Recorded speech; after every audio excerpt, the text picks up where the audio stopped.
tā nu tas ir sagadījies, ka, lai arī Sviesta kino noteikti ir gan liels nedraugu bariņš, vēl lielāka kaudze cilvēku labprāt vēro un seko līdzi Sviesta kino gaitām. Tā tad varētu teikt, ka Sviesta kino ir populārs. Un kas notiek ar lietām, kad tās ir populāras? Tās vai nu saglabā savu brašo indiju garu, vai arī pārdodas pilniem biezākām aciņu turētājiem. Varat tikai minēt, kuru ceļu Sviesta kino ir devies.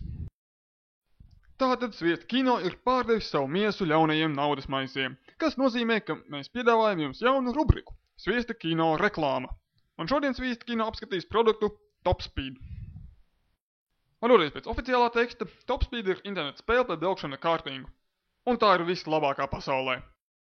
Tās sniegs ikvienam tās lietotājiem tik neaizmirstam baudu, ka pēc Top Speed paspēlēšanas kokaīna, seksa ar supermodelēm un zvanīšana pie svešu dzīvokļu durvīm likties tīri nesvarīgi nieciņi. Taču vēl lieliskāks fakts ir tas, ka diviem līdzīgie Top Speed piedāvātāji savā neizmērojami eņģeliskajā dāsnumā dāvā šo spēli visiem par velti. Tāpēc katrs varēs gremdēties Top Speed baudā un vai plīst no prieka neterējot ne santīmu. Spēlē piemīt tikai viens trūkums.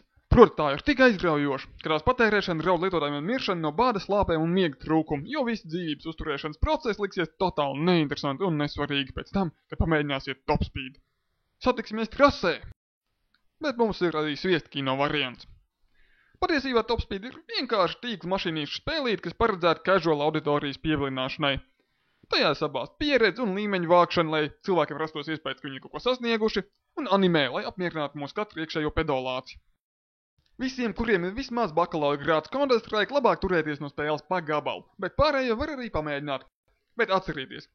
Izredzes gūt no Top Speed daudzkārtēju orgasmu ir tikpat liels, kā narkam sēdoties ģenētiski modificētus ābolus, pārvērsties par X cilvēku un piepildīt Latvijas lielāko sapni – atkal uzvarēt Eirovīzijā.